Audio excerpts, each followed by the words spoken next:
the Duke and Duchess of Kent, live at Kensington Palace, which is home to the Royal Alpha Masonic Lodge.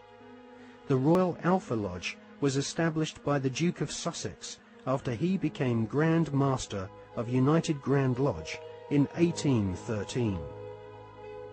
One of its most eminent members was the Physician-in-Ordinary to Queen Victoria, Sir William Gull, who Stephen Knight claims was responsible, along with several other eminent Freemasons, for the Jack the Ripper murders in Victorian London. Suitably, members of the Royal Alpha Lodge at Kensington Palace are called Princes of the Blood Royal.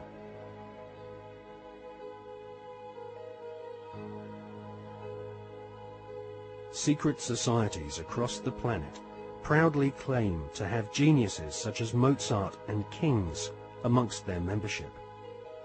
But none of these secret societies allow their members to speak of the rituals which go on behind closed doors in palaces and government buildings around the world. The satanic rituals of Freemasonry have been practiced by several kings of England, but all those questioned sweep Freemasonry's darkest satanic secrets under a very plush carpet.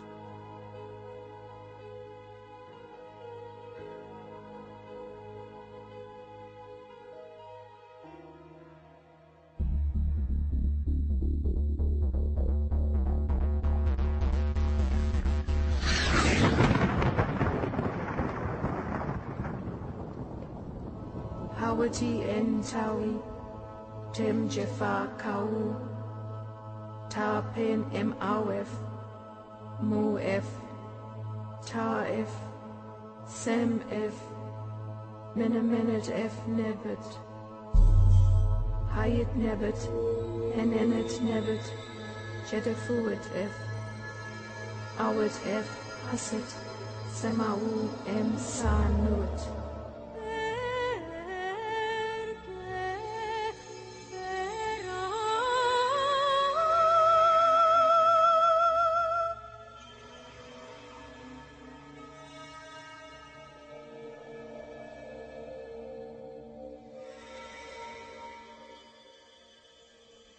One of the most influential secret societies spawned by the Bavarian Illuminati is the Order of the Golden Dawn. It was founded in 1887 by a Freemason, William Wynne Westcott, who claimed to have deciphered a coded alchemical script containing initiation rituals of a secret German occult order called Die Golden Dämmerung. Westcott already had plenty of experience conducting occult rituals. In 1865, he had helped establish a Masonic order called the Societas Rosicruciana, inspired by the Jewish magic of the Hebrew Kabbalah. These rituals are still enacted at study group meetings at the United Grand Lodge in London. For many years, the Golden Dawn held its meetings at the London headquarters of the Mark Masons.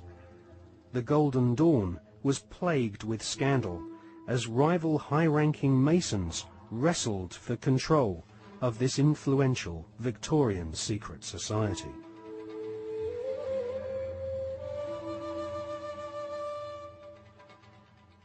In 1891, Westcott lost control of the Golden Dawn to another high-ranking Freemason magician called MacGregor Mathers. Together with the poet W.B. Yeats, they devised new magical rituals and initiated the senior members of Britain's aristocracy. In 1903, control of the Golden Dawn was yet again seized by another Freemason called A.E. Waite. The rituals of the Golden Dawn were similar to ancient witchcraft. At the Old Bailey in 1901, two Golden Dawn associates, Mr. and Mrs. Horos, were tried for rape. They had used the Golden Dawn initiation ceremony to beguile their teenage victims. The Golden Dawn was nothing more than Freemasonry with added semi-satanic and sexual mysteries. The Golden Dawn still survives to this day. In 1987, a conference was held in London to commemorate the centenary of the Golden Dawn's conception. The conference was organised by the Hermetic Research Trust, whose trustees include the Marquis of Northampton, who is a prominent Royal Arch Freemason. Satanists do not take part in certain rituals with certain sounds in certain places and certain colours and certain, verbal statements. They don't do it because, oh, that'd be nice, let's say that, and then shall we have it read, or what do you think? No. It's done because everything in this reality is vibration. Consciousness in this reality is vibration. Everything is a vibrational field. This is how astrology works. When we're born, where the planets are, they're sending out vibrational projections that are affecting the vibrational field that we are born into, and that's why we are affected differently at different times of the year. Therefore, they understand this, and they're manipulating these vibrational fields all the time to manipulate us. And so these rituals are just a pageant. It's like the Freemasonic rituals. You know, you talk to Freemasons, the vast majority of Freemasons not trying to manipulate anyone, not on a mass scale anyway. And they'll say, so what about these rituals? Like, oh, I don't know. To do silly things, you always try to leg up and bare your bloody breast. I don't know, it's an ancient bloody tradition. I don't know what it's all about. Anyway, they do a nice dinner, so you only have to do it once. They don't realize that these initiation rituals are actually set up to affect the participants in a certain way that allows these other dimensional entities, which folklore have talked about for thousands of years all over the bloody planet, this theme of possession by demons. These are entities that exist just outside the frequency range of the five senses. Because, again, because of the suppression of basic knowledge of who we are and the nature of life, we become child's play to manipulate.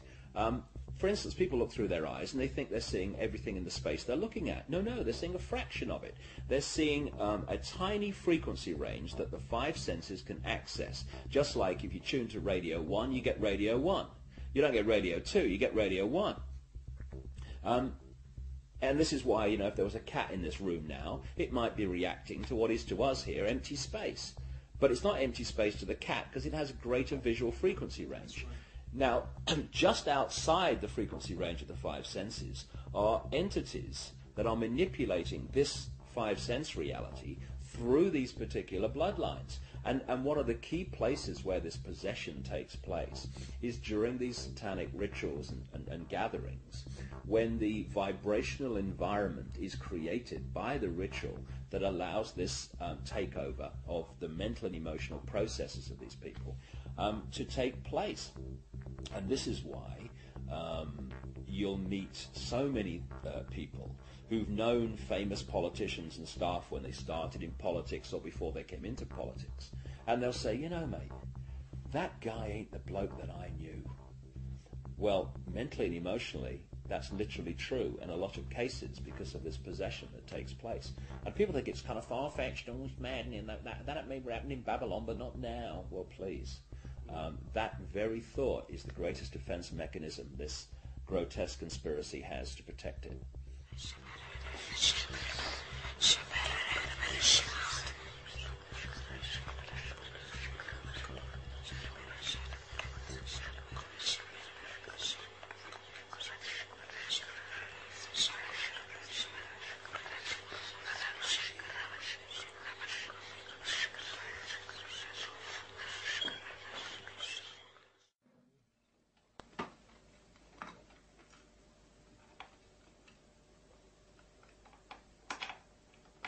Ecco, vedi? Questo è agganciato qui, no? Tanto si aggancia di là, quindi è aperto dentro, no? Poi io leggo le mani qui, leggo i piedi qui al... Si può vedere questi?